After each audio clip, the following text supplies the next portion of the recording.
Star hospitals Banjara hills తో పాటు ఇప్పుడు ఫైనాన్షియల్ డిస్ట్రిక్ట్ లో కూడా.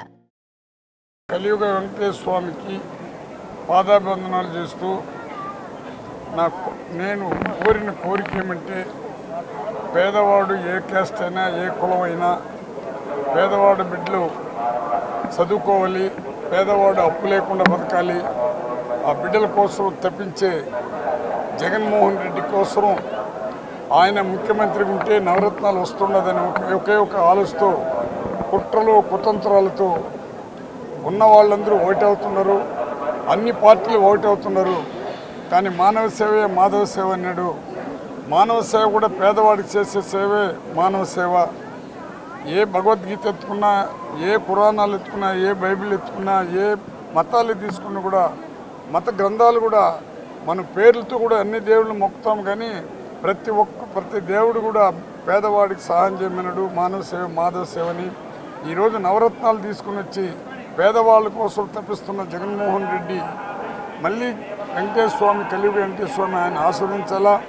పేదవాడు హృదయం ఎవరైతే దోచుకుంటాడో వాడే నిజమైన పేదవాళ్ళకి పనిచేసే ముఖ్యమంత్రి. ప్రపంచంలోనే జగనన్న మాదిరిగా ముఖ్యమంత్రి రాడు. ఆయన పైన కుట్రలు కుతంత్రాలు, రకరకాల అసూయ, అన్ని రకాలు ఒకటి ఉన్న వాళ్ళందరూ ఒకటి అంటున్నారు, అన్ని పార్టీలు ఒకటి అవుతున్నారు. ఉన్నవాడి కోసం భగవంతుడు ఎప్పుడు సహాయం చేయడు, పేదవాళ్ళతోనే భగవంతుడు ఉంటాడు. కాబట్టి పేదవాళ్ళకి సహాయం చేస్తే జగనన్న దేవుడు ఆశ్రయించాలని, ప్రజలందరూ ఆశ్రయించాలని. రానున్న ఎలక్షన్లలో కొంతమంది సీట్ ఇవ్వలేదని చెప్పి ఇక్కడ వద్దులే, చంద్రబాబు పాపం ఆయన అందరికీ ఇచ్చినాడు. ఎందుకు అది మీరు పోయి కనుక్కోండి, ఎవరెవరికి ఇవ్వలేదు, ఎవరెవరికి ఇచ్చలేదు. ఈ యూట్యూబ్లు, ఈ ఈ ఫేస్బుక్లు ఇవి చూసుకొని అనవసరంగా మెంటల్ టార్చర్ మీరు పెట్టుకోవద్దండి. ఆయన డిసైడ్ చేస్తాడు ఏ విధంగా చేయాలని. ఎందుకంటే ఒకటి మాత్రం ఆలోచించండి, ఈ దేశాన్ని నాశనం చేయాలని వాళ్ళందరూ ఓటైనారు.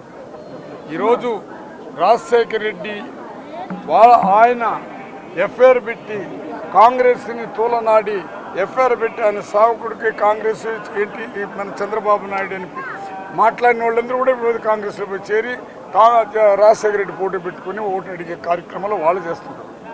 ఇక్కడేమో చంద్రబాబు నాయుడు ఏమో కాంగ్రెస్లో పనిచేసి రేవంత్ రెడ్డిని అక్కడ చేసినానని ఈయన పరుగులు పెట్టుకుంటాడు. ఆయన పవన్ కళ్యాణ్ ఏమో అక్కడ బీజేపీతో కలిసినాడు.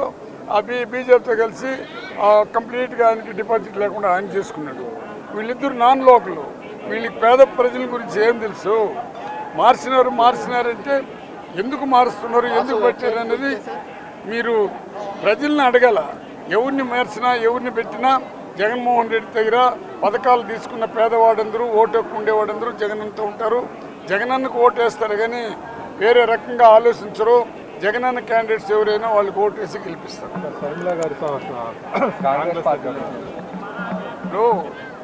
ఇది ఎట్లా అడుగుతున్నారంటే, మీరు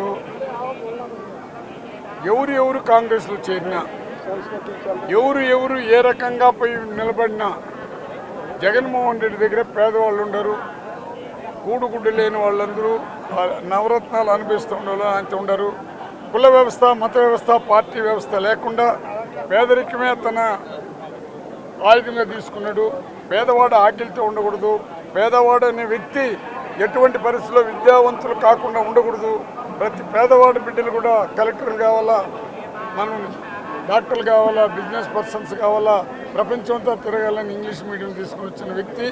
ప్రజలందరూ ఆయన్ని గుండెల్లో జగన్మోహన్ రెడ్డిని నిజంగా అందరూ కూడా ఆయన్ని ఒక ప్రేమతో గుండెల్లో పెట్టుకుంటారు. కలియుగ వెంకటేశ్వర స్వామికి కూడా తెలుసు, అన్ని మతాల్లో ఉండే దేవుళ్ళకి తెలుసు. ఖచ్చితంగా ఎన్ని మంది ఎన్ని చేసినా, ఎన్ని కుట్రలు పడినా జగన్మోహన్ రెడ్డిని మాత్రం ఎవడు ఓడించలేడు. ప్రజలు నమ్ముకున్నాడు, దేవుడు నమ్ముకున్నాడు. జగనన్న పొత్తు ప్రజలతో పొత్తు. జగనన్న ధ్యేయం పేదవాళ్ళ అభివృద్ధి ధ్యేయం. జగనన్న ధ్యేయం ప్రతి కుటుంబం పేదవాడందరూ ఇంగ్లీష్ మీడియం చదవాలి. ఉన్నవాడు బిడ్డలు ఇంగ్లీష్ మీడియం చదివేది కాదు, పేద బిడ్డలు కూడా చదవాలి. ఇప్పుడు ఎవరెవరు ఒకటే అవుతున్నారో వాళ్ళ బిడ్డలంతా ఇంగ్లీష్ మీడియమే చదివినారు. పేదవాళ్ళ బిడ్డలు ఇంగ్లీష్ మీడియం చదవాలంటే కడుపు గాలి అవసరపడుతున్నారు. జగన్మోహన్ రెడ్డి పొత్తు వచ్చి ప్రజలతో పొత్తు జగనన్న పొత్తు మేము ప్రజలతో అడిగిన పొత్తు. క్వశ్చన్కి ఆన్సర్ నేను చెప్పండి. చెప్తాను, కరెక్ట్గా చెప్తాను. నేను చెప్పకుండా ఎవడికి భయపడేవాడు కాదు. భయపడేదని కాదు సార్, చాలా మంది ఆత్మాభిమానాన్ని అసంతృప్తి చంపుకొని వ్యక్తం పోను. చేస్తున్నారు సీనియర్ ఎవడో నాయకులంతా ఒకటి కూడా. చెప్పేదా, రాజశేఖర రెడ్డి పేరు జగనన్న కూడా జైల్లో పెట్టినారు, మీరు దాంట్లో పోయి చేయనారని నన్ను అడుగుతున్నారు వీళ్ళు. దానికి నా జవాబు అంటే ఆమెనే అడిగి మీరు తెలుసుకోండి అని నేను చెప్తున్నాను. Okay sir. అంతే కదా సార్, ఇంకేం సార్ చెప్పాలా? అంతే సార్. ఎట్టెట్నో లాగుతారు ఎట్లా మంచిగా పోగలను లాగకుండా పోగలరు. నువ్వు తీసినవా మదే? నువ్వు తీసినావు, నేను చెప్పిందా? ఇప్పుడు కాంగ్రెస్ పోయింది అంటే అది ఆమె ఇష్టం. అడిగి పోయింది, వాళ్ళ నాయన పైన ఎఫ్ఐఆర్ ఉంది, జగనన్నని జైల్లో పెట్టాడు, సోనియా గాంధీని ఎదిరించినాడు. జగనన్న వచ్చి బయట వచ్చినాడు, ప్రజల చేత ఎన్నుకోబడినాడు, ప్రజలు ఆయన్ని ముఖ్యమంత్రి చేశాడు. ఇచ్చిన మాట తప్పకుండా ఆయన అందరికీ 9 నవరత్నాలు గెలుస్తున్నాడు. షర్మిలమ్మని గురించి నన్ను అడిగేదానికన్నా ఆమె దగ్గర పోయి మీరు నాకు వేసిన క్వశ్చన్లు అక్కడ ఇవ్వండి, ఆమె జవాబు చెప్తాను. Okay sir. మరిన్ని వీడియోస్ కోసం ఛానల్ ని సబ్స్క్రైబ్ చేయండి, లేటెస్ట్ అప్డేట్స్ కోసం వాట్సాప్ ఛానల్ ని ఫాలో చేయండి అండ్ లింక్ డిస్క్రిప్షన్ లో ఉంది.